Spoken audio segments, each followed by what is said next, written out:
Team Power Move, and we are here to talk about our exoskeleton project that we've been working on the past few months. I'd like to introduce yourself. So first, I am Zach. I'm Calvin. Sullivan. Khaled. Aaron. All right. So we're going to move on to our quad chart here. So our objective and our concept are pretty much the same. You'll see that we actually have an updated CAD diagram, which we're super excited about. We'll talk about a little bit more detail later on. Our approach is still the same. We still need a hydraulic cylinder to pull on the arms and give a very force output. So our budget for this year, so far we spent almost $1,200 based on all the components in our hydraulic.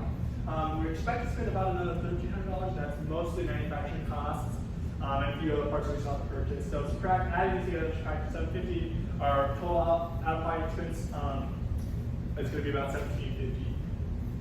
So for our project definition, by the end of the winter quarter and by the end of the spring quarter, our exoskeleton will receive input and respond to user's input, and it will rotate about the elbow joint, and it will be able to lift an amount of weight. We will also have a cart that the hydraulic system will be mounted on that will be provided food in the hydraulic system.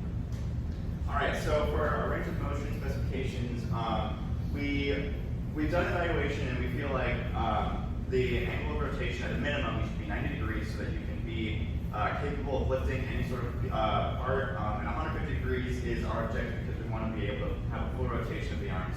Accuracy, we feel like should be about plus or minus 5 degrees as a threshold because what's the point if it's not totally accurate? So we don't have to go into detail for all. Okay, yeah. But our repetition time, response time, operation time, again, we go through these specs in more detail in our documentation. Force output should be able to lift a minimum of 25 pounds. The specs that we're worried about, Zach's going to mention. Yeah. So one thing that we are worried about is the factor of safety here. We want it to be safe because it is something that's not a two version. So we're going to make sure it's structurally sound in case something does fail. We don't want it to injure the human at all. But it is hard to reduce the weight, but also have it reinforced, pretty heavily reinforced. So we are a little worried about acquiring these two thresholds, but we're pretty confident we are. What's the word? It is a necessary thing that we need to have because it is being used in the person. We want it to be safe for the user. Again, here are some of our other specifications. So it needs to be adjustable. It needs to we're going to have some card that can have its own specifications, and then it also needs to have a UI interface the user can interact with. And in terms of servicing, we're a little hesitant we're curious about this spec because we're not quite sure about the aspect of the servicing. We know that there's going to be a daily requirement of servicing. They're going to be checking the pressures, so they're going to be checking to see if there's any sort of leaks in the system. Overall functionality, that's going to be a daily inspection. But in terms of maintenance, that's going to be something that's going to be required upon inspection. So whether something's wrong with the system, whether or not it needs maintenance, is going to be determined by how the system is operational at the time of inspection. And then in terms of the device lifetime, we put it as our threshold as 5 years, and that's we tried to figure out a value for this one, and I think we just need to do a little bit more research on the lifespan of exoskeleton. But as of right now, our exoskeleton we put at a minimum of 5 years, and it should be able to last that. That includes the daily maintenance checks, and that includes any sort of maintenance that the exoskeleton will need. And these are some other specifications. It should be comfortable, and any sort of work that's going to be using it should be trained thoroughly. We're not too worried about our battery charging costs. So for the software aspect, we have three main parts: the input and the microcontroller, which is going to be the interrupt or main programs, and the output. And the input business, we have the button where we is going to be initiate the interrupt handler, which is going to reset and will go to the main loop, basically doing nothing, just going around. We have the MyWare, we have the transducer, in our initial software diagram, we had the transducer and the MyWare connected to one driver. So based on the feedback that we got from Dr. Arabians and the fact that we might be using the same code for the other MyWare, next time we needed another driver just to make our job easy. So once the data signals came from the MyWare, the drivers is going to send to the read data, which is basically going to translate the signal from the data analog to the input analog. is gonna initiate another signal to the statement control, and that statement control will send a control mode signal to the set mode, which is basically it's gonna divide it to the drivers and which statement is in there, whether we want the valve or the pumps to work. And the statement, the driver that is connected to the valve is gonna send a feedback control to the display, display data, which is connected to the driver to initiate the LCD lighting. The software routine is pretty much basics. We have the on and off switch, and it's going to send a signal to the microcontroller. Microcontroller will initiate control to the ESD battery, which is going to wire up the MyAware, the motor driver that's going to cover the MyAware. And also the microcontroller is going to send a signal using the I2C to display display the signals. That being said, this main part here for the microcontroller is going to get the feedbacks, analogs from the board MyAware is going to be on the arm of the user. So this is going to be our mechanical drawing.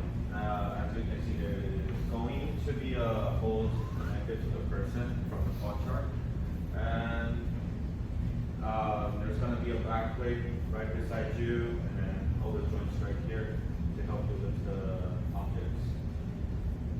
So here's our PCB layout. It's mainly designed to be a shield for the electrical models that we're going to be using, and also contains the circuitry of the voltage regulator and the motor drivers. The voltage regulator will provide a voltage of 12 volts for the pump and the PV bulb, and 5 volts for the sensors and the microcontroller. And there are also like bypass capacitors that are located at each terminal output to short out any noises and provide a UDC signal for someone. So this is our analysis from last quarter, and also there are some new analysis going for this quarter too. As we know, the green one are the ones we're not going to change, and so far we're going to change the structural analysis, weight analysis, total weight distribution, power consumption, maximum capacity. Last quarter we didn't do much about our battery sizing, battery life, and battery power, so we're going to do it this quarter too, and we'll also purchase a new battery, which hopes can get a pretty good lifetime. All right, so project demonstration plan. Basically, at the end of winter quarter, we expect to have a project with a backplate system that's going to mount our hydraulic actuator. The backplate system is going to attach from the cylinder to the cart via hydraulic housing, which is where it's going to get its fluid. The exoskeleton is going to be capable of lifting objects, again, via that backplate hydraulic actuator. It's going to have pulleys that's going to come around the exoskeleton. All of the main components of the hydraulic system will be mounted to the cart. So the RRP that we had from last quarter, all the components that we had to make that thing work is going to be on our cart, and it's going to be offloaded totally off of the user, and it's going to be all under the cart. And it's going to be capable of responding to user input, and that's all it should be capable of at the end of winter quarter.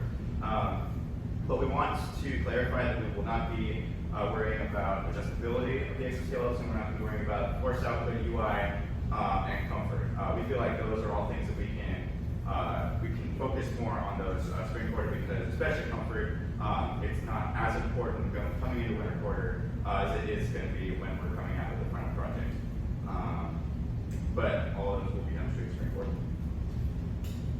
Okay, so the next thing we're gonna do is purchase freeware valve.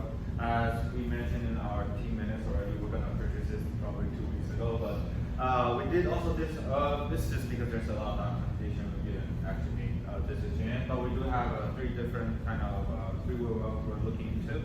We're also gonna look into a new transducer that can measure a higher PSI, a battery, and a reservoir, because we don't have a reservoir yet, we're using a tin can, so this is weird.